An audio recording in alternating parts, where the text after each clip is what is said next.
Today we have Upanyasa Malika Lecture Series 12. We at NAC conduct series of webinars for the benefit of all higher education institutions and all our stakeholders. Today's topic is institutional values and best practices in higher education. There will be a presentation by our director, Professor S.C. Sharma, on the topic Introduction to Institutional Values and Best Practices. Then after that, there will be a talk on importance of institutional values and best practices in higher education by Dr. S. Srikant Swami, Academic Experts, Research and Analysis Wing, NAC. I deem it a duty to welcome respected Professor S.C. Sharma, Director of NAC, and a great visionary, Dr. Srikant Swami, Academic Expert, Research and Analysis Wing, NAC. Respected advisors, deputy advisors, assistant advisors, and other officials of NAC, professors and academicians participating in this webinar from different parts of the country. Today is the final lecture under Upanyasa Malika. We have completed 11 plus 11 lectures under this series. I take this opportunity to thank all of you for your active participation and encouragement, and welcome once again to this final webinar. There are two speakers for our today's lecture. Professor S.C. Sharma, Director NAC, is a great educationist, a good researcher, and an administrator. He is the author of several books and published hundreds of articles in national as well as international journals. He has received many honorary doctoral degrees in recognition to his contribution to education and society. He will be speaking on Introduction to Institutional Values and Best Practices. After this, Dr. S. Srikant Swami, Academic Expert, Research and Analysis Wing, NAC, will be speaking in detail regarding importance of institutional values and best practices in higher education. Dr. Srikant Swami is also an educationist with more than 45 years of teaching experience. He was also the director, Center for Research, Christ University, and former professor, IASC RV Teachers College. He has guided several students for doctoral programs and published several books and articles in national and international journals. He is also responsible in bringing several publications at NAC. Now may I request Professor S.C. Sharma, Director, National Assessment and Accreditation Council, to speak on Introduction to Institutional Values and Best Practices. Please, sir.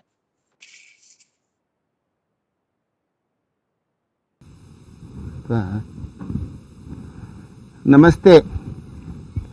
Lecture Series 12, Introduction to Institutional Values and Best Practices. Let me give a small address on institutional values and best practices. We all know quality concern and quality assurance mechanisms are the essential guiding force of every higher education institutions to meet the expectations of the stakeholders. Development of core values are very much necessary for the human development as well as national development. In this scenario, higher educational institutions should have different approaches to showcase their institutional values. In the process of finding solutions to the institutional problems, institutions must have evolved different practices as good best practices which are adding quality dimensions to the institution. In today's talk, I will be speaking on two aspects which come under criterion 7, namely institutional values and best practices. An educational institution operates in the context of the larger education system in the country. In order to be relevant in changing national and global contexts, an educational institution has to be responsible to the emerging challenges and pressing issues. It has a social responsibility to be proactive in the efforts towards development in the larger context. This role of the institution is reflected in terms of kinds of programs, activities, and preferences that it incorporates within its regular functioning. Every institution has a mandate to be responsive to at least a few pressing issues such as gender equality, environmental conscientiousness, and sustainability, inclusiveness, and professional ethics. Every institution faces and resolves various kinds of internal pressures and situations while doing this. Some meaningful practices pertinent to such situations are evolved within the institution, and these help smooth functioning. Such practices which are evolved internally and by the institution leading to improvements in one aspect of functioning, academic, administrative, or organizational, are recognized as a best practice. Institutional values and social responsibilities. The institution organizes gender equity promotion programs. The institution displays sensitivity to issues like climate change and environmental issues. It adopts environmental friendly practices and takes necessary actions such as energy conservation, rainwater harvesting, waste recycling, and e-waste management, of course Divyanjan friendliness, effective dealing of vocational advantages and disadvantages. In other words, the concerns for social responsibility as well as the values held by institutions are explicit in regular activities. The best practices, any practice or practices that the institution has internally evolved and used during the last few years leading to positive impact on regular functioning of the institution can be identified as best practice. These are not any activity prescribed by some authority. At some point in the time, the institution evolves some innovation or a change in some aspect of its functioning. The practice is relevant mainly within the institution at a given point in time. It could be in respect of teaching, learning, office practices, maintenance and upkeep of things, or dealing with human beings or money matters. In brief, these best practices are relevant within the institutional context and may pertain to either academic or administrative or institutional functioning. Institutional disadvantage. Every institution would be recognized for certain of its attributes which make it distinct or one of its kinds. Such attributes characterize the institution and are reflected in all its activities in focus and practice. Thank you very much. Indeed, I am immensely grateful to Professor Dr. Srikanta Swami, who has been a source of inspiration to start this Upanyasa Malika. Probably this will be the last Upanyasa Malika of this series. And thank you very much for all the professors and staff of higher education institutions. Grateful to you. Thank you. Namaskar. To go ahead with the presentation. Sir, please.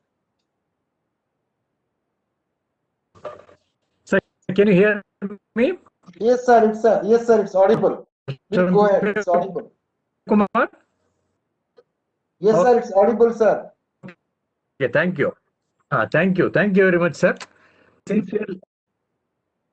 Yes, sir. Sincerely, I express my gratitude to Professor Sharmaji for having initiated and support. See that the 12 lectures should be completed. Final lecture. Hello. In fact, support in the beginning when we situation initiative in order to encourage people to participate in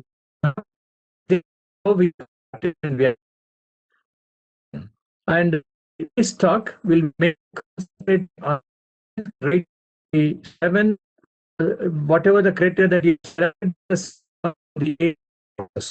the title, as he has mentioned, institutional values, best practices. In more detail, to share some of the information. Sir,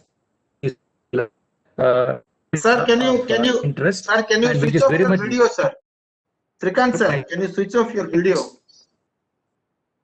There is some bandwidth issue. Can you just switch off your video?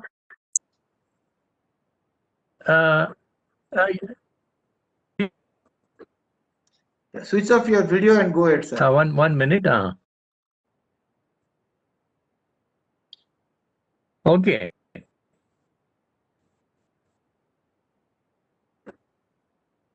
Yeah. Sorry, Samir Kumar ji? Yeah, it's not visible. Wait, just it will come. It is coming, sir. It's coming. Just.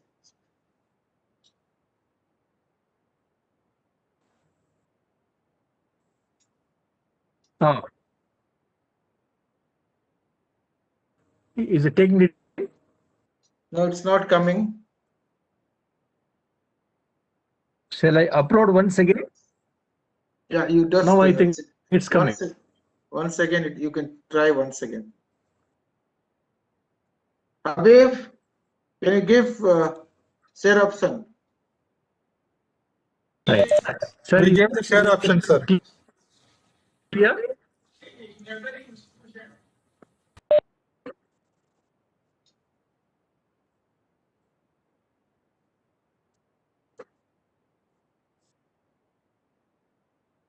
Is it clear? No, sir, it's not visible. It's not visible. So, Suresh, can you hear me?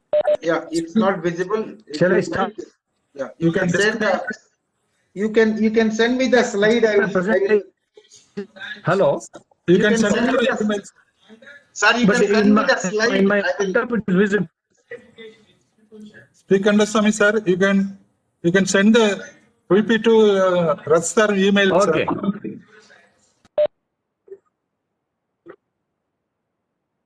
1 minute. My screen it is visible. See now. Here it is visible.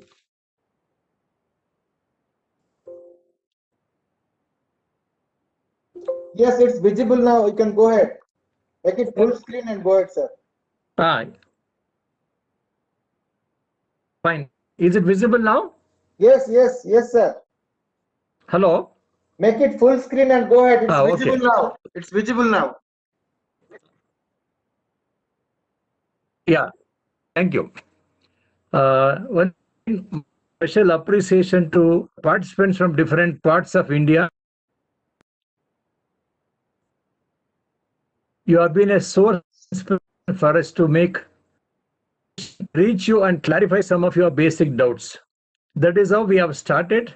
As I mentioned, I am going to start my presentation. And this is on the institutional values and the best practice. In fact, the values are the ideas and belief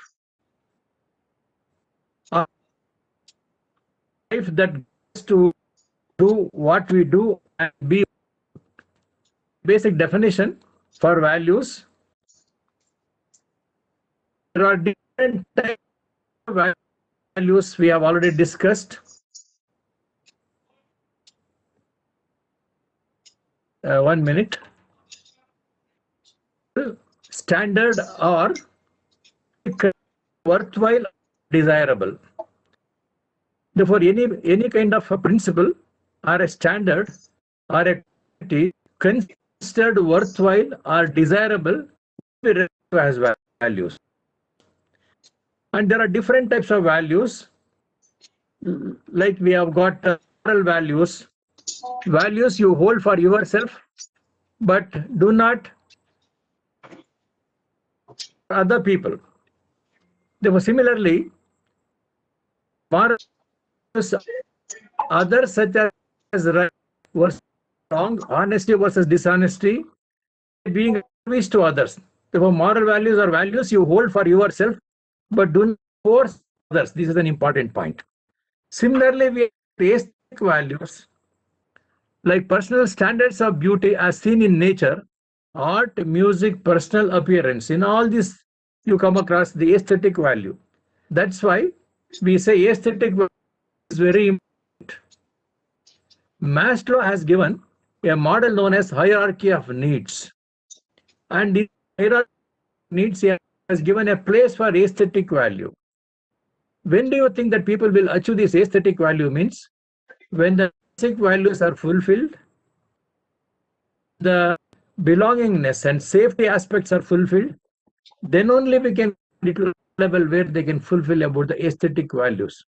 That's why for a working man, if you ask that man to send his children to or working in the ground or in the place where he is working and to send them for the school, he says, no, for my children, food is very important. Once the food is set, then only they send them to the school. For the time, aesthetic value only when our basic values are fulfilled. That's why people have given more importance to this value also. Then from modern values, we have got other values also. 1 minute. Little problem in sliding. Okay.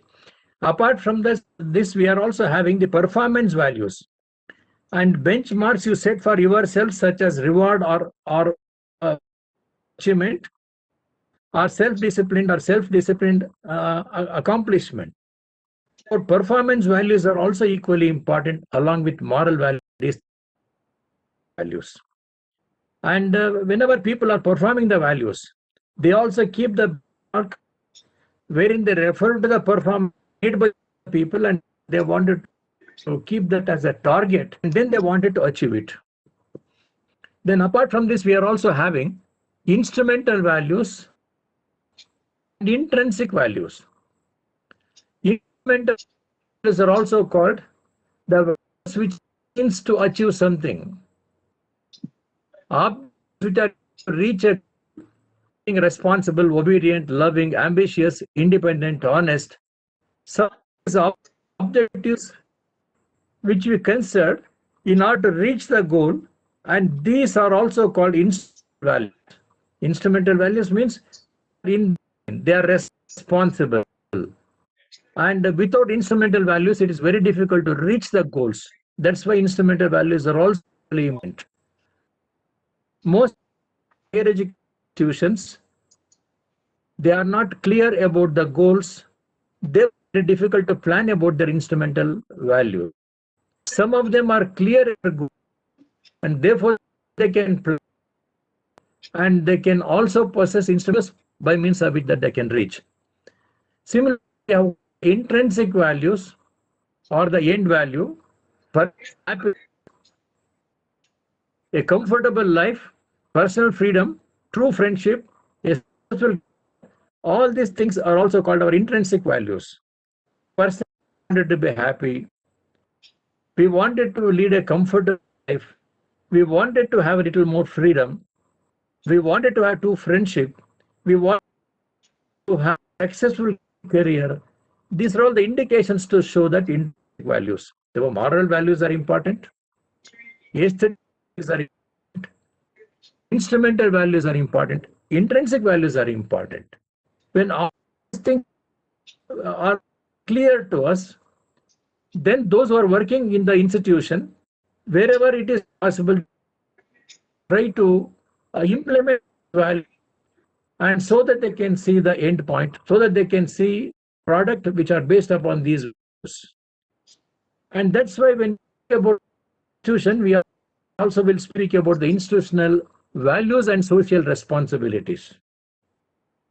Values which are explicitly exhibited by the institution through various activities. These activities may include gender equity promotion programs. Therefore, here I am talking and I am just focusing more on institutional values. How do we know the institution is exhibiting these values? easiest way is to observe the different types of activities which are carried on by the institutions. And through these activities, if you are very sensitive in observing these activities, it is possible for you to identify the values which are adopted by the institution. For example, gender equity promotion programs, if the institution is organizing, sensitivity to issues like climate change and environmental issues. A lot of things are happening around us, but how many of us very sensitive to these changes? Like the impact of virus, how exactly it is creating a lot of havoc, a lot of anxiety, and also disrupting and disturbing our lifestyle. Therefore, all those who are sensitive can understand the consequences of this in a deeper level, but all those who are not very sensitive may not be able to comprehend at the deeper level. That's why sensitivity to issues like climate change, environmental issues, that also may come under the social value adopted institution. Adoptions of environment-friendly practices such as energy conservation, rainwater harvest, waste recycling, like solid waste recycling or some of the liquid waste recycling. If an institution is concentrating on that, that gives us an idea that the institution is value bound and it is expressing the concern and the values, whatever it has adopted through various kinds of activities. Like waste management also may include that e-waste management, carbon neutral and also green practices. Similarly, facilitating the differently abled Divyangjan people, effective dealing of location advantages and disadvantages.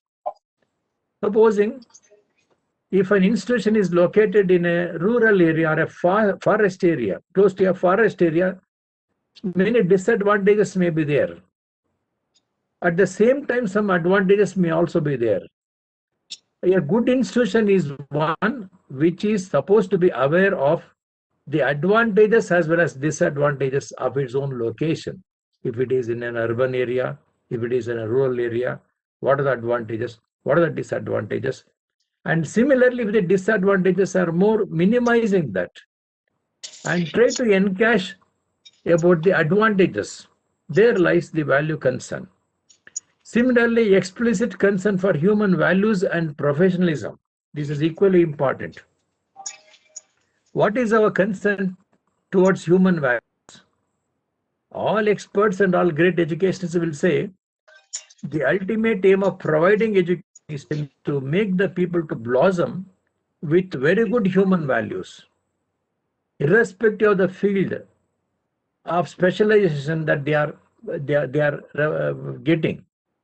Like someone is specializing in medicine, someone is specializing in engineering, someone in the field of arts, whatever it may be.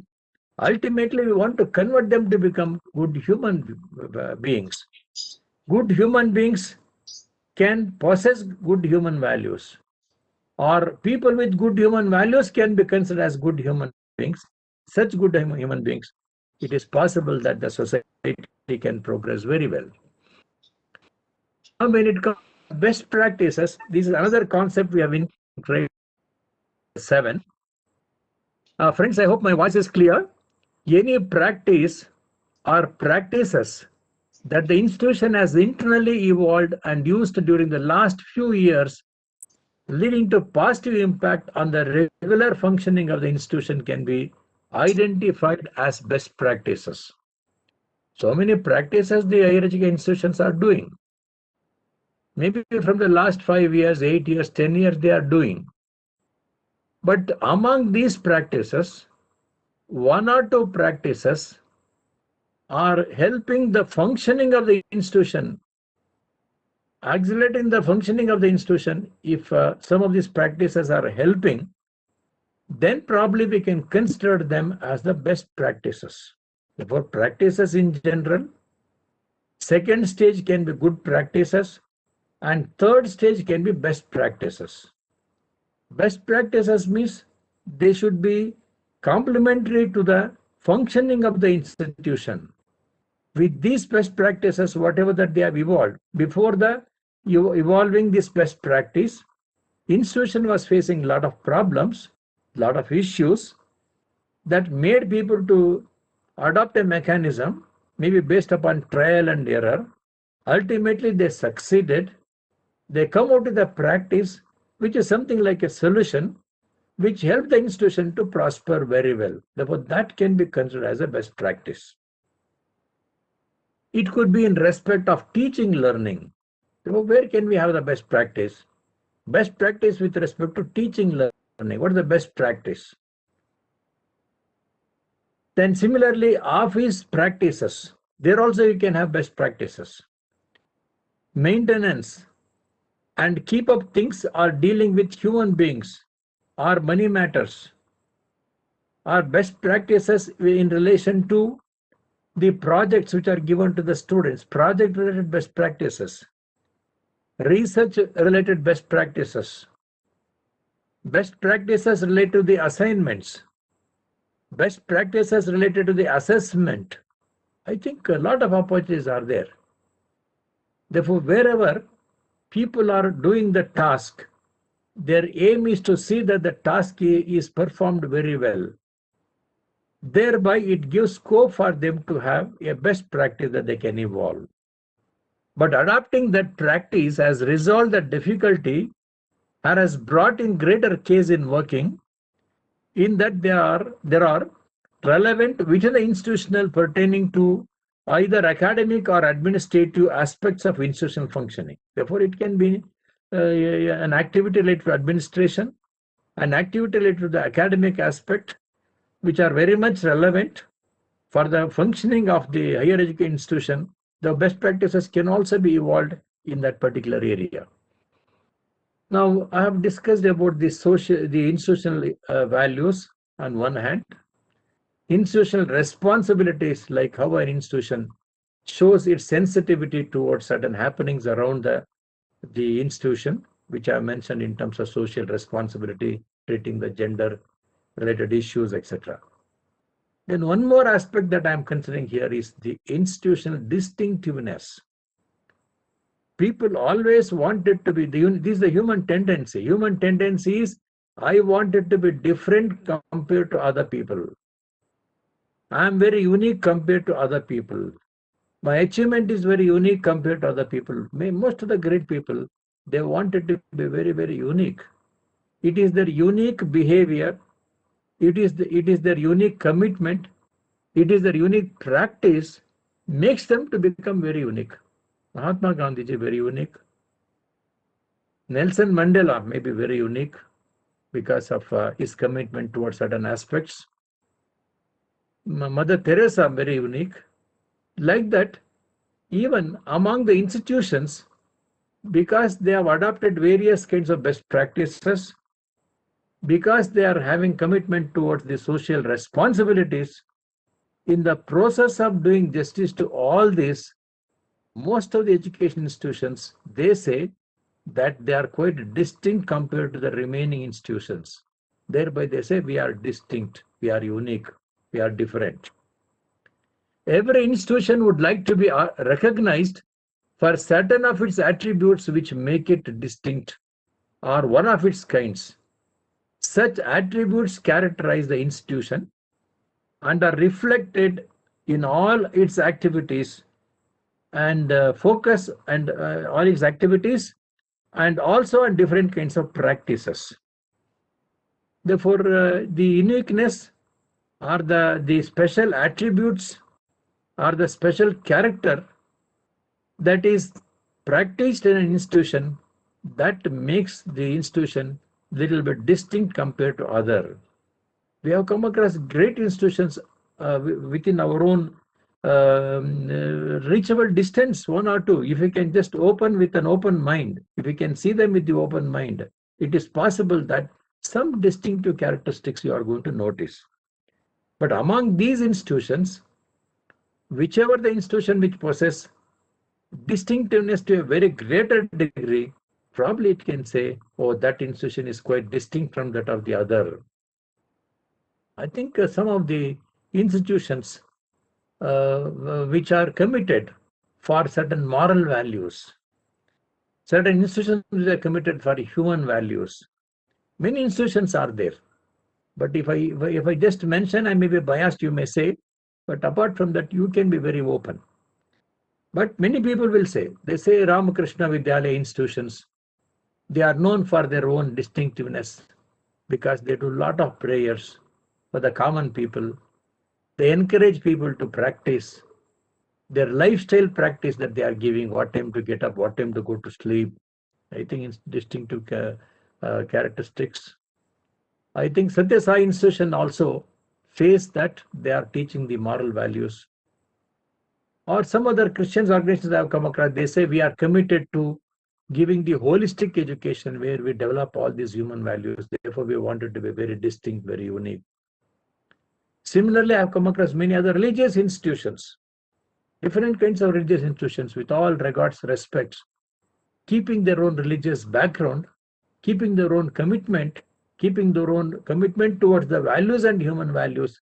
They want to train the children in a unique way. Therefore, they say they are all different and they are very unique and distinct.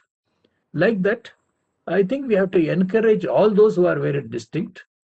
We have to encourage all those who are having faith towards the development of human values. I think by giving that kind of encouragement, that number will increase, which in turn makes the whole society to have people with a lot of human values. Institutional excellence in higher education is the aggregate of the best practices followed in different areas of institutional performance. They say here is an institution of excellence. And how we can say it is an institution of or institutional excellence is there in that organization? Because whatever the best practices they are performing, if you take the aggregate of all those, that aggregate best practices makes the institution little more visible to the outside world, and people can call that as an excellent institution.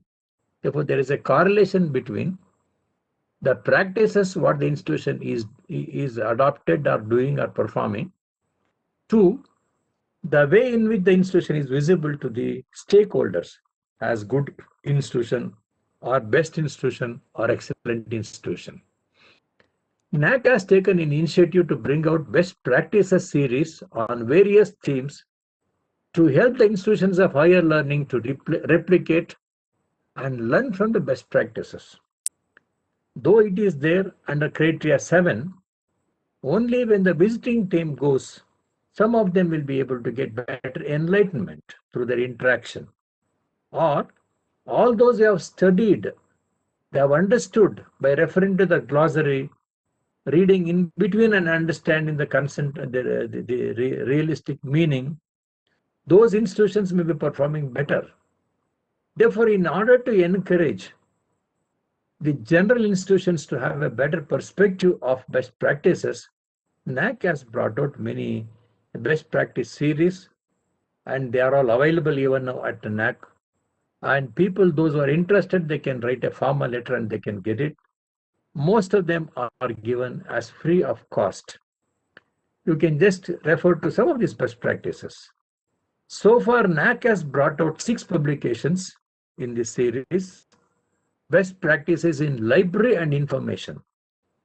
How we have brought out means, we collected the information from those institutions which have got A grade or A+ grade and requesting them to provide whatever the best practices that they have uploaded on their website, which is very much open, requested them, they have given with due acknowledgement.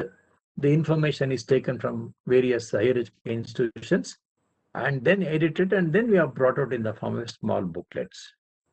Student evaluation system regarding that, the best practice, whichever that has been adopted under student evaluation system, a book is available.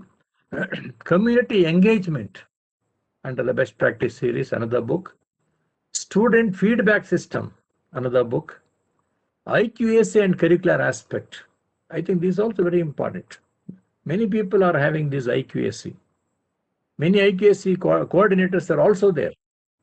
But some of them, the way in which that they are functioning gives us an idea that oh, I think they are adopting best practices.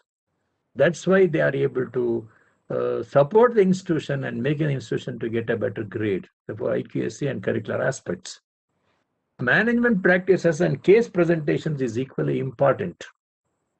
I think this is what we have brought out recently, management practices, wherein we have given a lot of case as example, so that if you read the case, you will get an idea how exactly that particular institution claims that practice as the best practice. Therefore, these are the publications I have mentioned, and if you are interested, you can refer. Online also these informations are available. You can go to our website and you can search. Online it is available and you can download and get the benefit out of this. There are quite a number of higher education institutions organizing activities which are need-based and distinctive in nature. There were two aspects here I have mentioned. One is the need-based, felt need, because necessity is the mother of invention. There's a beautiful statement. Necessity is the mother of invention. Behind all our inventions, a lot of need was there. It was the necessity that made people to come out with a lot of inventions. Similarly, need-based and distinctive in nature, activities, if there are, they may also come under the best practice series. By showcasing some of them, they can get better credentials and more visibility.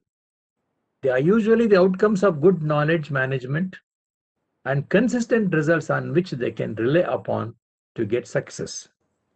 Best practices can be categorized as internal best practices and external best practices. I think these are the two categories experts have done it. Internal best practices are based on internal knowledge management efforts, whereas external best practices are acquiternal, are acquired, or they are based upon the support what we got it from outside. It is something like internal best practices means an institution itself has evolved. External, maybe in terms of collaboration, it had collaboration. It had some signing of MOU with some organizations. They have helped. And because of the support given by the external agency, they are able to have one or two best practices. I think which one is better, you may ask a question. I think both are better. Internal priority may be towards internal best practices, and later on maybe to the external best practices. Accredited universities and colleges have illustrated many best practices in areas like admission process, curricular aspects, teaching learning, evaluation, leadership and management, and community engagement. I think there are different areas in which people have come out. Now, in my opinion, how do you think that a particular area will give scope for the institution to identify and come out a best practice in that particular area? For example, internal assessment. In many institutions, internal assessments are not transparent. In many institutions, internal assessments are not made known to the students, maybe well in advance or at the appropriate time. Till the end, many students do not know what they have done, how much they have got it. Therefore, some people said in the area of internal assessment, we are more transparent, we have come out with a best practice. And therefore, best practice is there in our internal assessment system. That's why our students are very happy about our internal assessment mechanism. Fine. Therefore, friends, as I mentioned, unless you are very sensitive to each activity, whatever you are performing, number one, unless you identify some problem in that situation or in that area of performance, or unless you apply some kind of scientific method by means of which you wanted to find some solution, it may not be possible for you to come out a best practice in that particular area. Therefore, my suggestion, be sensitive, number one, and number two, try to be sensitive to the problem that is arising in that particular situation. And then in order to find the solution to that problem, you try to follow scientific approach, scientific method, which is free from the individual's biased technique, and ultimately that will yield a best result so that you can claim that as a best practice. In the area of management, there are distinct areas for best practices like communication, leading by example, setting and demanding realistic goals. Now, what is your goal? After 5 years, how you want it to be? After 10 years, how you want it to be? They were setting up a goal, working in that particular direction. With that, you may come out with the best practice. Open management style, strategic planning, benchmarking. Some of these areas are there where you can work, and it is possible that the management people have gone one step ahead in some of these areas and they have come out with the best practices. Some of them may not be very much suitable to you, but nothing wrong in listening to those best practices, nothing wrong in reading to those best practices, and nothing wrong in adopting some of them and trying it out, will it work or not.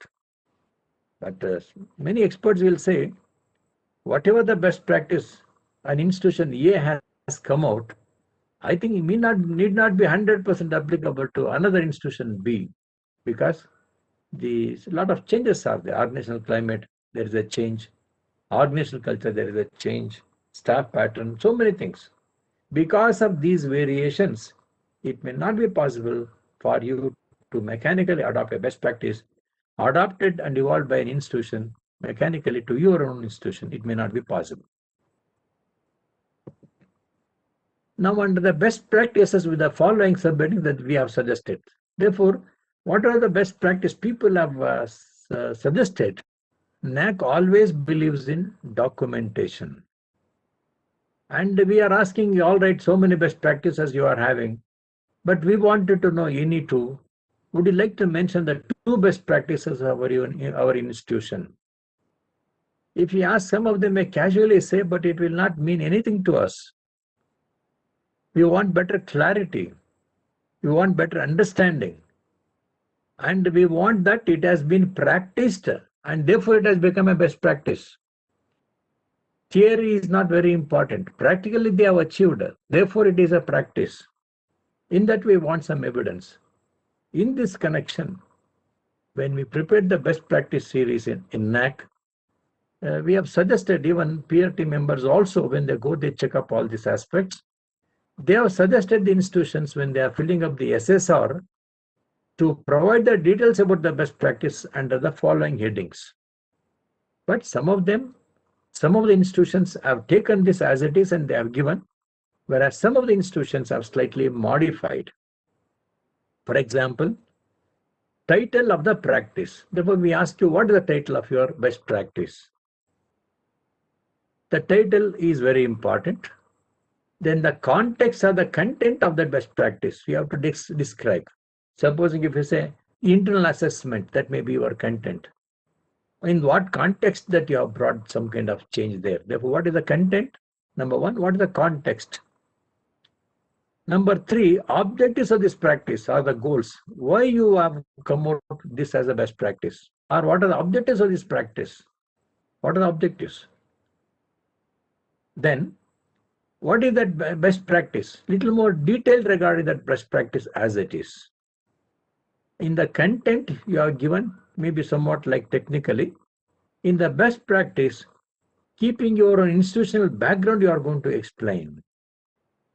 Then obstacles faced or problems encountered. So what are the problems that you have encountered? Therefore, we may say, sir, obstacles. We wanted to start, but management did not cooperate in the beginning. We wanted to start, but no cooperation from the staff members or from the students. And we have started some obstacle like parents did not accept for this idea. There were sometimes you may come across some obstacles or some problems encountered, and you have to speak out those problems for the better understanding of the other people. Then impact of practice or evidence of success. All right, you said it is a best practice. Why do you say? Where it has been proved? Who has accepted? What type of impact it has created? Provide the evidence, provide the evidence, provide the evidence. Like that, the evidences are very, very important. Evidences can be a recorded situation where you have recorded something. Evidence can be in black and white paper. You can provide the evidence. Evidence can be in the form of a photo. Evidence can be in the form of a video. Therefore, we want the evidences that it has created the impact. Please understand. You said it is a best practice, but what impact it has created? I think this is very, very important. One higher education institution was saying, sir, we have got 4 to 5 canteens. Our best practice is canteens are maintained by our own students. Therefore, we have got only 1 or 2 people working there from outside. The rest of the things are maintained by our own students. How? They provide the evidences. Then is it good? Is it fine? What impact it has created? Sir, hygienic wise it is good. Therefore, we have got the evidences. Like that, many will say, many are aware some of the best practices, but they are not able to provide the evidences. Therefore, evidences are equally important. In fact, NAAC gives 100% weightage to the evidences only. Then what are the resources required to make this best practice to happen? Which are the resources that you depend upon? Financial resource, material resource, human resource, whatever resource that you have depended. Or what are the resources that you have required in order to establish this and come out with this as a best practice? Then here some people will say under the impact practice, they go 1 or 2 to 3 steps ahead and they say practice is important. Under that they say implementation of the project practice. Implementation stage they say. Second they say implemented and institutionalized. We have implemented and it has become part and parcel of our own higher education institution. That is the speciality. That is the uniqueness. It has become part of our program. Without that, we cannot. It has become part of the program. That's called internalization. Implementation, internalization. Afterwards, some people also will say feedback. Apart from that impact it has created, evidences you have provided, but did you receive any kind of feedback from the concerned people, from the target group? Did you get any kind of feedback? What type of feedback? Then support given by you. Like that, some people have slightly extended this around 6 to 7 steps into 1 or 2 steps extra. I think NAAC has no objection because they are all supporting statements only.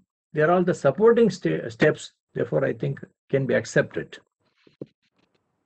Now I am giving one simple example. The establishment of a placement cell. Therefore, whenever NAAC used to go and ask a higher education institution, do we have a placement cell? Many times they used to get less marks because they have not yet started. Therefore, they thought that there is a nice opportunity for them to come out with a placement cell. Establishment is a placement cell. By providing that, it can be a best practice and it will be of greater help to the students.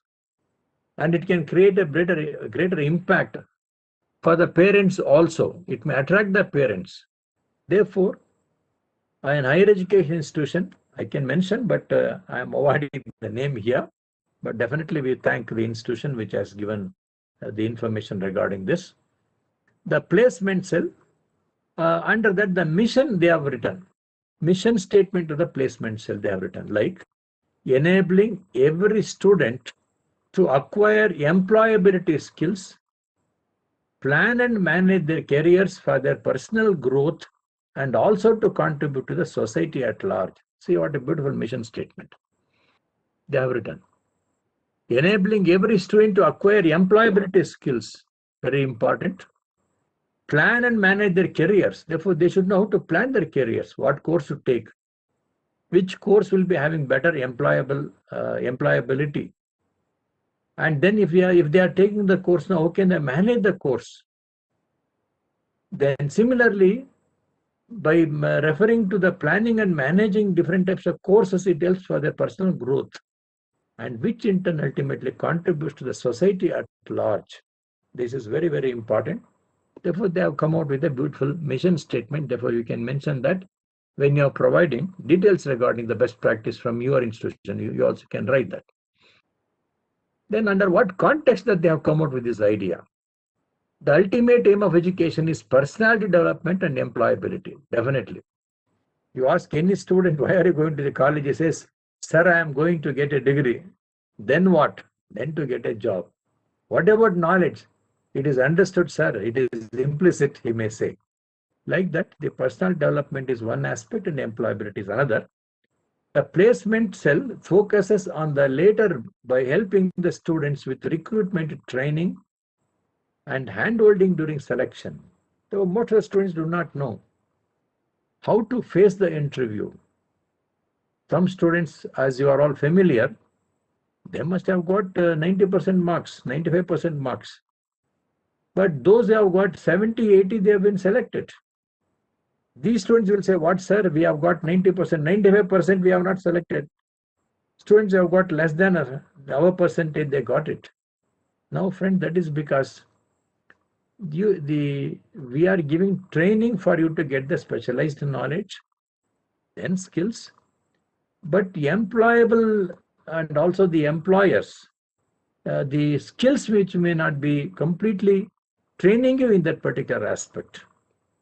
Supposing if I am teaching computer science to all of you, I think now I am happy. Most of the institutions will keep that. Otherwise, they say, I've got a syllabus, I've got the curriculum. Let me teach the curriculum effectively. Let me make my students to perform effectively. In that way, my main focus will be in making the students to get that knowledge, get the certificate, but I may not think so seriously about the possibility of getting employment for those students. Now situation has changed. That's why you have to handhold and train them, make them to know the different types of skills that they are supposed to possess, without which they may not be able to be employed by any organization. The different types of selection tests some of them will conduct. Offers an official support system for placement in various firms and all. Many students do not know the names of different companies, different firms. Earlier, friends, 30, 35, 40 years back, if you ask the graduate students who are going for graduation, why are you doing BA or BCom, BEd? Not BEd, of course, BCom, BA. Many used to say BSc. Many used to say, sir, I want to become a clerk. 40 years back, 45 years back. Because they do not know the possibility of encashing that education for a better job. They were not aware of. Now things have changed because of this. Therefore, there is a need to train them regarding all this. Therefore, they felt that there is a need.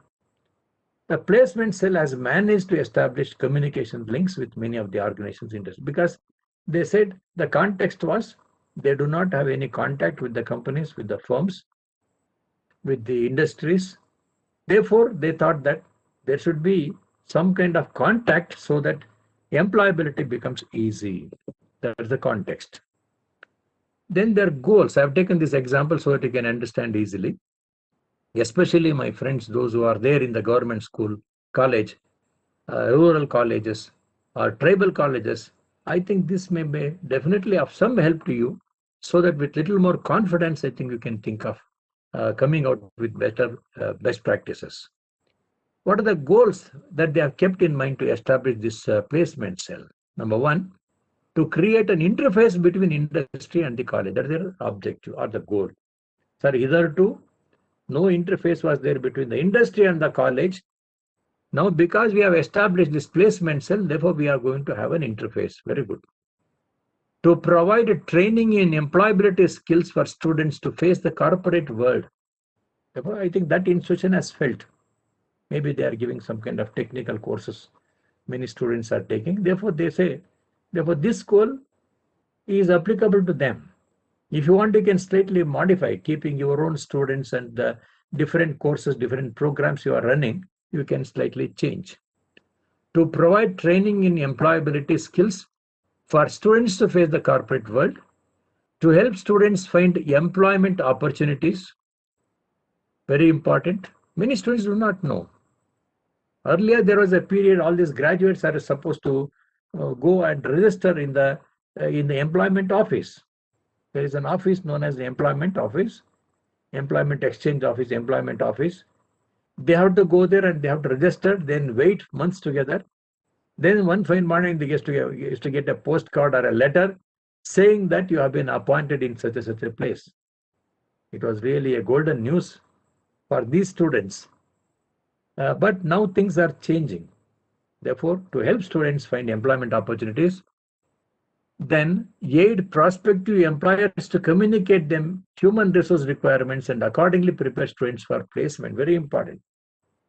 Every year we are producing so many engineers, so many doctors, so many computer science technicians. But do we require all of them? I think many experts will say manpower planning is very, very important. Otherwise, the unemployment rate will go higher. Underemployment rate also will go higher. I have come across engineering students working as a clerk in some places because they did not get into engineering field. Students have completed medicines in some of the colleges, entering into pharmacy and working there. So friend, this is a serious point, this is a serious problem. And the Ministry of Labor and Employment, they also have taken up this issue very seriously. Therefore, they are encouraging. Therefore, the important point here is aid prospective employers to communicate their human resource requirements. Therefore, how many you want? So many graduates are coming. So many dental doctors are coming. Do we want so many dental doctors? Do you want so many the civil engineers or computer engineers? I think experts who are there on the top, that they have to think. And therefore, they thought that by establishing this, they can invite the experts, arrange some talks, get some kind of insight in that particular area, and they can plan. To play a catalyst role in shaping the future of young women by empowering them with the employment. I think employment market for the women, which is very, very important. Not saying that we are providing education to them. After providing good education to women, what should be our commitment in providing the job to this? Therefore, I think they thought that this is also one of the important objectives. Friends, I think that's how they have mentioned that. The cell also arranges regular talks by resource persons from the industry for the different departments. A database of the students appearing for the final exam is maintained by the cell. Students have to go through a career counseling session. I think a lot of things that they are organizing through this placement cell. I think through that, under that, they are organizing all these training programs, then conducting some examinations to test their skills, and then maybe conducting career counseling. Counseling is also equally important for the students, those who are aspiring for the jobs. The next step is the student registers herself with the cell, and then they said, in our college, students have to go, register, provide all their data to the employment cell, and the employment cell will be having a huge database of the students who are studying in the college. Beautiful. Therefore, it has got a huge database. Male, female information is available. Then students from deprived class or not, information is available. I think with the huge database, it is possible for them to do it. Therefore, they have taken up this as a best practice. And then how they start practicing it. The placement cell hopes to bridge the gap between the career aspirations of students and the requirements of business organizations. The cell organizes a number of activities which prepare students for their personal and professional life. As I mentioned, workshops, personality development courses, because students coming from rural side, they have got a lot of inferiority complex. They have got issues related to communication. Therefore, there is a need to train them in terms of soft skills or in terms of counseling and development of personality. Interview skills is equally important. How to face the interview, how to sit in an interview, what should be the expected, the voice modulation in the interview. I think many skills are there. Students coming from the educated family background, no issue. Somewhere, I think the influence is there. What about the students coming from the first generation learners, we call them, with that background? I think we have to support. group discussions. Companies are invited at the beginning of each academic year, and then talks are arranged now. In the beginning only, companies can come, industrial people can, experts can come, address the students and tell them that, look here, you are getting 4 papers you are studying, 6 papers you are studying, theory over. Apart from that, you also should require these 1, 2, 3, 4, 5. Like that, if they come and tell well in advance, then the institution can gear up and they can provide. Therefore, in the practice, they have included all these aspects. Now the cell was established with the goals, and they have practiced this also. They have been practicing and they have practiced, and they want to support the evidences for this now.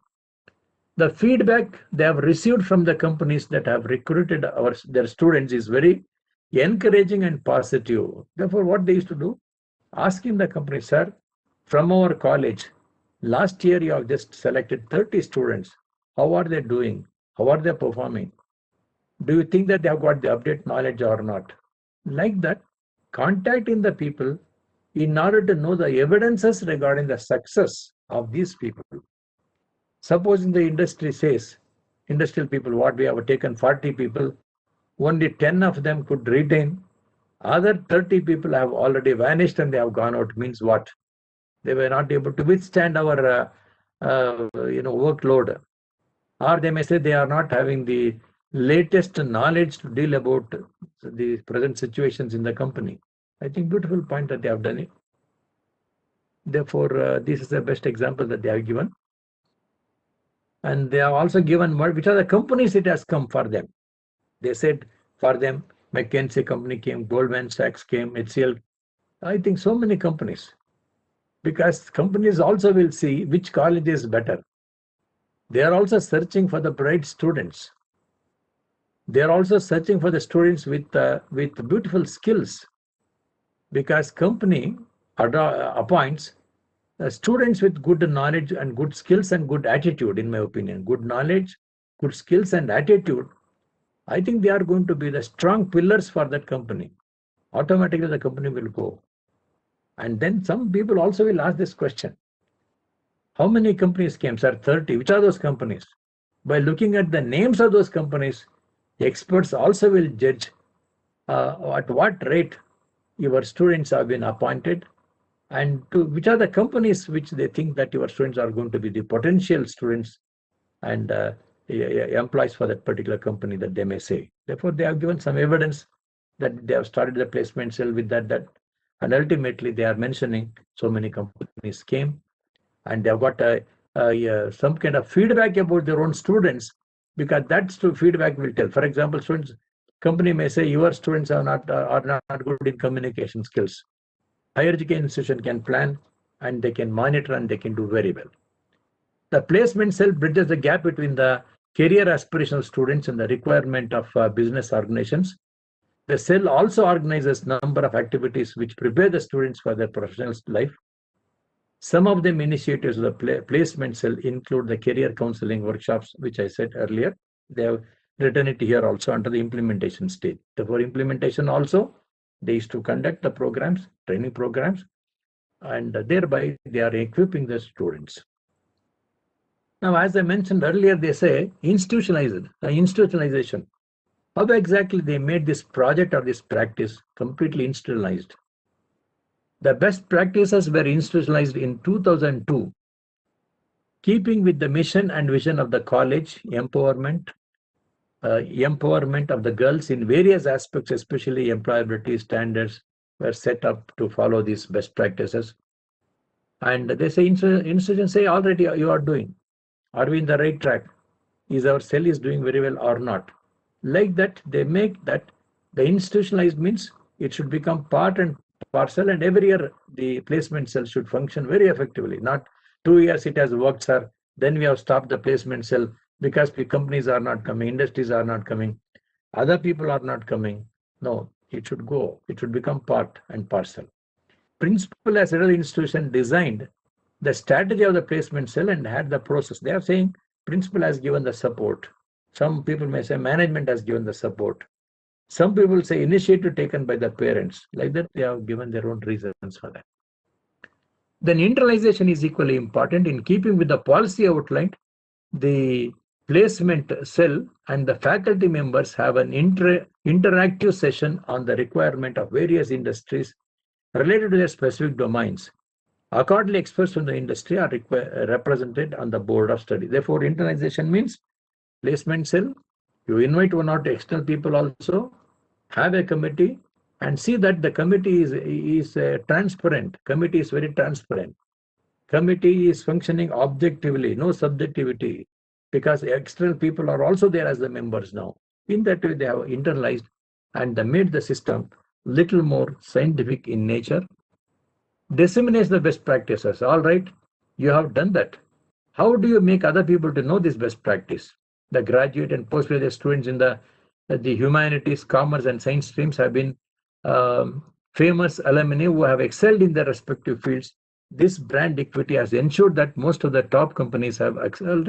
Dissemination of best practices means the students are the better judges, we say. Students are our better ambassadors.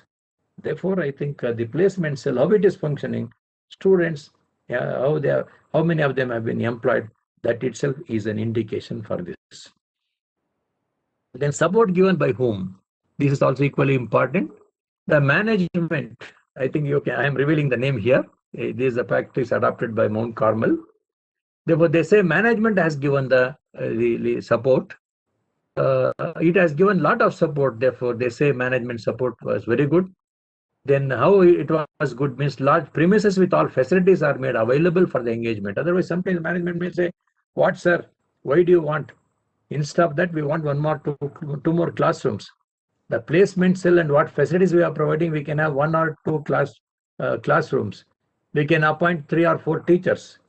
Therefore, many management may not be willing. Convincing the management, making the management to realize the importance is equally important. Therefore, they are given their explanation for that. And feedback mechanism, how they have got it, they have mentioned here. Students have performed outstandingly in most of the companies over the years, as evidenced in the feedback received from the companies. And this has made the college a destination of choice for campus recruitment by leading companies year after year. I think, that here is a college, here is an university. We have to go to that university, to go to that college, because bright students are there. Students with all necessary skills are there. And if we can appoint them, definitely our company will not be under loss. Like that, the people who are supposed to employ them also will think in that direction. Now, friends, this is what the steps that has been adopted by that particular college. They have given this as an example. And by referring to our 6 series, you do come across the names as well as the other people, and they have given the contact number also. Ultimately, they have given the contact number so that you can contact and tell them how they have started, how they went on, so that you also can do it in a similar way to get the benefit. Now, friends, this is one important part that I have covered, almost theory-like, with example and with illustrations I have explained. Now, let us come back to the NAAC assessment criteria, that is criteria number 7. And this is institutional values and best practices. 100 marks weightage is there. This is important for all of you. 100 marks weightage, out of which 50 marks weightage is for institutional values and social responsibilities. 50 marks weightage. Then best practices we are asking, maybe 2. 30 marks weightage. Institutional distinctiveness, 20 marks weightage. Totally 100 marks weightage is there. Therefore, out of 1000, you can remember 100 marks weightage. If you do very well here, automatically your percentage, your grade also will go higher. Now, under 7.1, we have got around 7 criteria, 7 metrics. 7.2, only 1 metrics. And similarly, 7.3, we have got 1 matrix, totally 9 metrics here. If you can read each matrix properly, if you can understand and if you can provide evidences and if you can answer properly in the SSR, I'm sure you can score, in my opinion, institutional values and social responsibilities. I think easily people can go for more than 25 marks out of 50. Best practices, I think they can also go about 20. Institutional distinctiveness also they can go about 10. It is possible, provided you have to do and you have to provide the evidences. One is doing, doing with true understanding. Other one is doing with true understanding and providing the evidences. Therefore, here totally 100 marks weightage. Now, if some of you are interested, I'll go a little more in detail quickly. First one is something like water conservation facilities available in the institution. I think the question is not difficult. Every institution will be providing, but water conservation facilities. Therefore, you have to understand what is water conservation. Then how other people are doing the conservation. I have come across. Earlier, the institution was saying, sir, we had the other type of taps. Lot of water was consumed. Now we switched over to automatic there. The moment the students put their hand, only water will come, otherwise no water. We could save so much of water, so much of energy, so much of electricity. Therefore, we are able to conserve. Green Campus Initiative. I think this is equally important. Earlier, we were all saying a nation means at least 30 to 33% of the forest should be there. I think then only it can, its citizens can be very happy, and the issues cannot be too many with respect to the oxygen carbon dioxide, that ratio or that percentage in the nature, in the environment. But now people are interested that where do we start? Why can't we start in your own college campus? Why can't we make your green college campus a green campus? Our university has a green campus. This is a beautiful initiative. I personally feel that NAC's intervention is very, very important. Because of NAC's intervention only, I think people are able to contribute, they are able to maintain, they are able to go for even green auditing. The other day we were discussing, green auditing has been done. All experts have been involved by the institution, and then the institution has adopted that, and then the auditors have given green signal that it is a green campus now. And wherever green auditing was done, wherever the visiting team members have gone, I think they have given more marks because the situation was so good. Therefore, this is one important area. Then institutional initiatives for greening, greening the campus are as follows. I think the other details are not very much important. As I mentioned, quality audits on environment and energy. Even some people, they say, we have got a committee for energy. They look into it. They give a lot of suggestions to us. They do a lot of auditing regarding this energy consumption. Similarly, auditing regarding this energy. Then measures initiated by the institution for the promotion of gender equity during the last 5 years. This is under the social responsibility. Your social responsibility is to treat the gender equity should be there. No differentiation. Under that, have you taken any kind of initiative? Last year, you have taken. Before last year, that's why usually we ask 5 years data, because to see the consistency with which you have made commitment to address those issues. 1 year, last year you may, because you may get a feeling that the next year the visit may be there, therefore you may take some more interest to do it. But we are asking for 5 years data to see our consistency. The institution has facilities for alternate source of energy and energy conservation measures. I said, what are different alternative sources of energy? Do you use solar energy in your campus? Solar energy for what? Lighting purpose. Solar energy is for what? For the make the instruments to work. You can give details regarding that. Describe the facilities in the institution. Then different types of degradable and non-degradable waste management impact. That is also very, very important. They are asking you to describe the facilities in the institution regarding that waste management or argument that they are using the word for the types of the degradable and non-degradable waste management. You describe. Many people will describe, but they fail to provide the evidences. Water conservation facilities available in the institution, which I've already mentioned. Then describe the institutional. Describe the institutional in 1 minute. I think describe the institutional efforts and initiatives in providing an inclusive environment, tolerance and harmony towards cultural, regional, linguistic, communal, socio. Beautiful. I think many people will say we celebrate religious functions. Good, to bring harmony. We celebrate Bhasha Utsava. Bhasha Utsava we celebrate. because we want to respect every language. Every language is important. Every language has got its own origin. Therefore, beautifully people are doing. Thereby, we are making the people to tolerate, making the people to adjust, making the people to appreciate, and making the people to celebrate the other languages and other aspects. Sensitization of students and employees of the institution to the institutional obligations, values, rights, duties, and responsibilities. Already core values are there, but what is the guarantee that your students are aware about the core values? Once I asked a student in a university, do you have core values? Yes, tell me core value. Oh, sorry, sir, it is there in my diary. At least one core value, if he is not able to remember, means what? Therefore, sensitization of students and employees of the institution to the constitutional obligations, as I mentioned, constitutional obligations. Then the institution has a prescribed code of conduct of students, teacher, administrator, etc. Code of conduct, do you have it? Very, very important. Is it there on your website? Show me the evidences they ask now. Some marks they are giving. Institution celebrates, organizes national and international days. This is also equally important. What are the days that you are?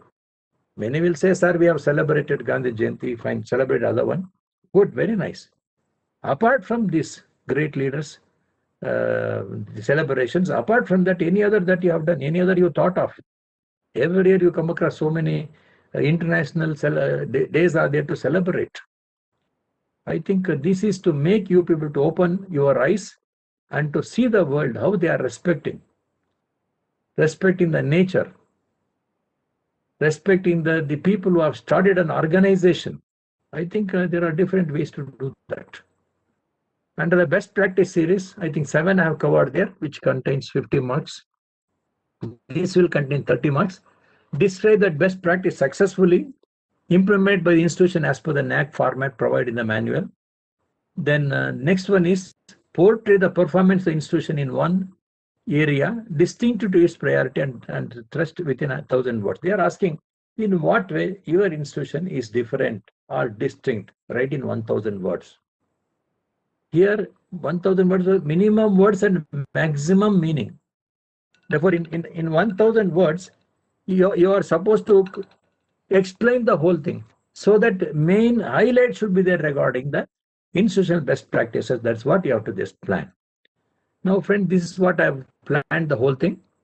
Therefore, I sincerely thank all those who are participating in this program. We had some limitations because of the COVID situation in Bangalore. Maybe most of you are working from home. Some of us are also doing the same thing. And because of that, some inconvenience caused in order to communicate. But however, we have communicated to more than 3,000 people, 3,500 odd people we have communicated, and request them to register, because it is an opportunity for you to get little more knowledge, better clarity, and also to ask some questions at the end in order to have a better intrinsic understanding of whatever the point that I have discussed. Therefore, I take this opportunity to thank our director, thank Professor Amyu Kumar and his team, especially Samuel, Mr. Suresh Babu, because this is the last lecture, I think I have to thank them. Formal thanks will also be there after my talk, after the question and answer session. Suresh Babu, then Pushya, Lakshmi, and all the others, those who have participated. And many people were there in order to send the informations to all the people. Every time we used to send around 3,000 odd people. But however, we used to get around 900, 800, 500 people. But even then, we were not disappointing, because we started with a mission. It has worked well. That satisfaction we are having. Therefore, all those who are responsible, maybe Mamata, Harish, and so many people responsible in preparing the flyer, preparing the program sheet, then communicating so many things. All my friends have supported.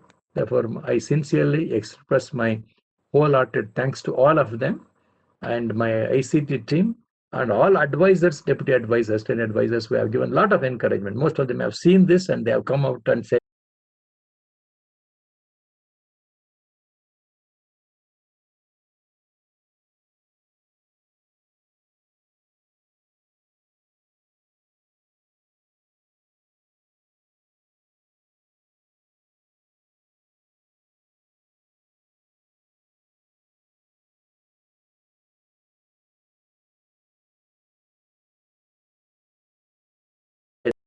Sir, fine, sir. We liked it. It was good.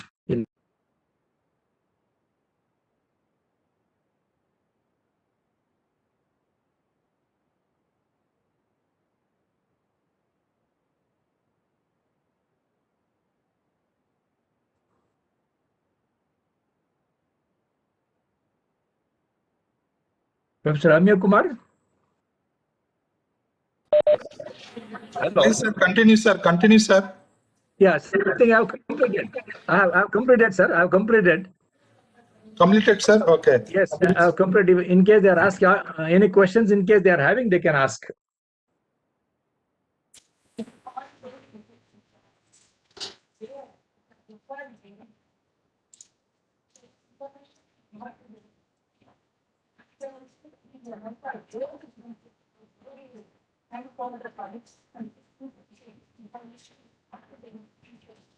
Sir, I am not able to hear.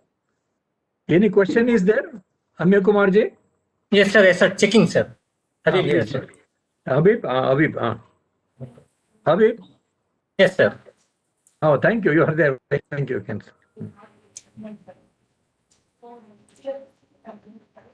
So one question is there, sir. Now, Is it necessary to come up with newer best practices every year, or is it good to develop or expand the identified best practices year by year? okay, very good. I am happy. It is a very nice question.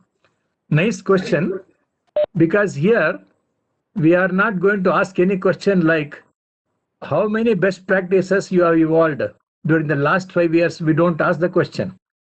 We are asking you to describe any two of the best practices. Therefore, the number is secondary. Therefore, every year you need not go, but nothing wrong. You can concentrate on the newer ideas. Any possibility in a newer area, like online education. Can you come out with a, nowadays, we are giving importance to online education, online programs. Therefore, depending upon the situation, nothing wrong if you plan every year. If you are very sensitive to some of these issues, fine. But there is no binding, and it need not be every year. It need not be. But it is good if you are little sensitive every year, so that innovative practices will come into action. Then whatever the practices you have done, you have to review. In my opinion, 5 years back, what we thought as a best practice, now it is outmoded because everybody is doing. In that way, 5 years back, what you thought as a best practice need not be a best practice now. Therefore, there is a need to review the earlier best practices and retain them if they are still good to your own institution. You need not worry about the others. If still they are very good, they are helping the institution for better performance, you can retain it. Therefore, I think I have answered your question. Review the earlier one. Whatever the number you had earlier, 8 or 10, need not be same. You need not believe and proceed. You can review. If they are good, you can accept. Then once in a year, nothing wrong if you can see, can I think of a new innovative practice in any of the areas whichever I am dealing? In that way, you can plan. Nothing wrong in it, because the change is the permanent thing in this world. We keep on changing, therefore nothing wrong if you are sensitive to some of these changes. Thank you.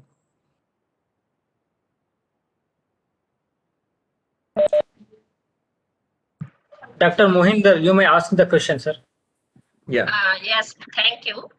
Dr. Sirikanta Swami, I have listened to all of your Upanyasa Malika lectures, and these were wonderful deliberations. Thank you. And for today, sir, I want to say that today you have concluded it, and today is the World Earth Day. And that also comes in very good. World Earth Day, and we celebrate these in colleges, and we discuss in the 7th criteria in the SSR.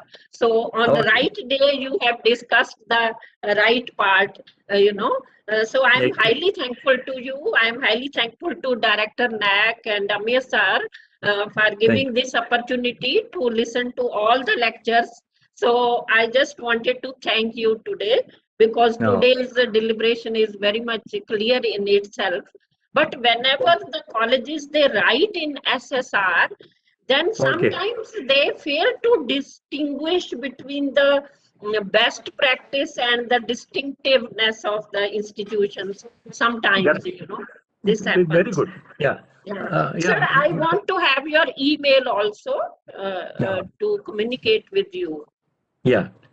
Nothing wrong in having that email.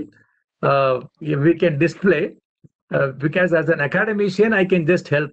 You got the point? Because I am working in NAC, limitations may be there, but as an academician, our motto is to help every organization to come up. Therefore, in that way, definitely you can contact. It may be possible. Okay. Now, you asked one question, madam. I really appreciate your concern with which you have explained and you have mentioned these beautiful words, sir. But I agree. Institutional distinctiveness, number one, and the best practice. Therefore, usually best institutional distinctiveness means they are related. But your best practice may also come under the institutional distinctiveness. When you are describing 1,000 words, therefore, some information from best practices can also be transferred there, in my personal opinion. Nothing wrong in it. Okay. Because your institution is distinct because of this feature that was there in the best practice. Therefore, they are related. But when we ask about the best practices, what crisis, what problem, what issues you had, to overcome that, what practice you started doing it, and how it is effective based upon the 8 or 9 steps, under that category only best practice will come. Institutional distinctiveness means your institution has got a beautiful infrastructure, maybe distinctiveness. Your institution conducts holistic education, maybe you can mention. But it is for the visiting team members to weigh that, and accordingly weightage will be given to you. Therefore, they are correlated. I am happy. I think you must be a seasoned teacher. Therefore, you are explaining about that with experience. Thank you. Thank you, sir. Thank you. Sir, one more question, sir. Yeah. Praveen Gowde, you may ask the question, sir. I'm audible. Yes, sir. Yes. Sir, your session was fantastic. Thank you. And it was fruitful for us for NEC assessment. Sir, I'm from Maharashtra, from the rural background. Our college is there, engineering college. Very Sir, good. I'd like to ask that consecutively these 2 years we are facing the pandemic situation. And in that institution values, almost 50 marks are there. And for that, as I have gone through your side, we required many physical activities related social aspects. So in that case, we are worried about that. How can we go for the next assessment? So we have not conducted any activities for that. Okay. Yeah, I know. Even professors like Amya Kumar and others are there to answer. But in my opinion, I agree that the post-COVID-19 situation has brought a lot of challenges to us, number one. Lot of threats to us, number two. Number three, since the situation is common more or less to other institutions, but other institutions have managed to conduct few activities. Need not be in terms of number, because as you said rightly, limitation is there. Students are not coming and so many limitations are there. Within the limitations, if other institutions have conducted so many activities, varieties of activities, why can't I do it? Why can't we do it? I think I request you to have that positive outlook, then start doing it. But as I mentioned earlier, our director, our officers, they are aware about this, including the assessors who are participating in the visiting team, they are also aware. Therefore, when they come, they will try to understand the ground reality, and based upon the ground reality, only the assessment will be done. Therefore, I think you have to concentrate on because values will not change. In fact, this is the right time to exhibit your values. Your institution can be more distinctive in helping the people in this crisis, in this critical situation. Therefore, I think keeping the 7+1+1, it is possible that you can do justice. But after all, we are asking only 2 activities now, which you have done earlier.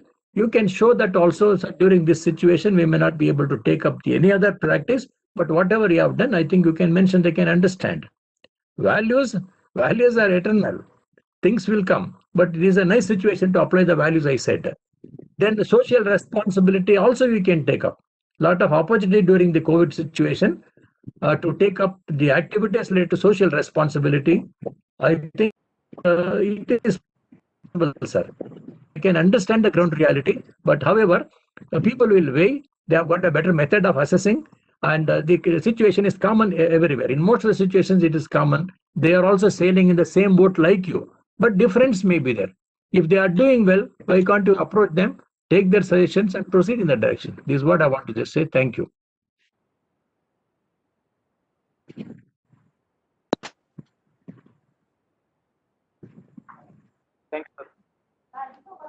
Okay. Dr. Sunita Wadi, you may ask the question. Dr. Sunita Wadi. Yeah, Sunita Wadi. Yeah. Yeah. Okay, sir, no response.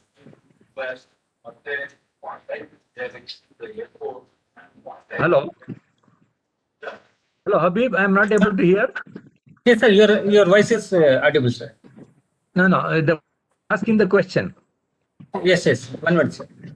That person is not response, sir. We'll take another one. Okay. Dr. Mahadeva. Yeah. Sir, good evening, sir. Good evening. Good evening, sir. Actually, I don't have any questions. Actually, let me congratulate and thank on behalf of all my fellow participants. Really, 12 lectures are really wonderful, and actually it's a delightful, and it will be helpful for us for the NAC SSR writing work and other to do the groundwork. Actually, really, it gave immense pleasure for me to thank on the entire NAC team who worked behind this successful of this 12 Upanyasa Malikas. Really, it is a delighted one, sir. Thank you very much, sir. Thank you. Thank you, Mahadev. I pass on your thanks and appreciation to my director, Professor S.C. Sharmaji, because he is the best source of inspiration for me also. It consumes of time, as you are aware, lecture. Thanks to him. And then also Professor Ramya Kumar and his team, definitely. Sir. Thank you. I have attended all the 12, sir. Actually, really, it's a wonderful lecture series, sir. Thank you, sir. Thank you. Thank you, sir.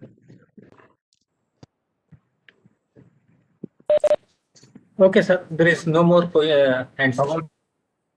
Then I think we request. Then you'll go ahead. Final vote of thanks is there. Yes, sir. Okay, sir. किमत्र बहुनोक्तेन शास्त्रकोटि शतेन च दुर्बलः चित्तः विश्रान्तिः विना गुरु कृपा परम. What to say a lot? What about the many scriptures? Peace of mind is rare to meet without a guru. Namaskars to all. Navavarshe Shubhashayagalu. It is my proud privilege to propose vote of thanks for the 12th lecture of our Upanyas Malika. As you are aware of, NAC is working with a vision to make quality the defining element of higher education in India through a combination of self and external quality evaluation, promotion and sustenance initiatives. One step heading to this quality drive is our today's topic. That is institutional values and best practices in higher education. I am thankful to both the speakers. One is our Honorable Director, Professor S.C. Sharma, who has very aptly put his views on importance of institutional values and best practices in a journey of quality higher education. Thank you, sir. The second speaker, or rather I should say, a man behind the concept of conducting the lecture series on various quality aspects of higher education is Dr. Shrikant Swami. He is academic consultant to NAC. With his wide experience of academia, he has thrown a light on how inculcating the institutional values and internalization of the quality culture through the best practices adopted by the institution can help the institution to grow as a quality education imparting institution. Thank you so very much, sir. Our ICT team, it is very strong and they are working 24/7. Let me tell you that they help us to reach to the different corners of the world, and they provide us all support. I thank the ICT head and advisor, Dr. Amyo Kumar Rath and his team for all their support. Last but not the least, the live inspiration we get from our participants. Your active participation in the program, posing various queries, really makes us work hard and happy, and we grow better. So thank you all. Namaskar.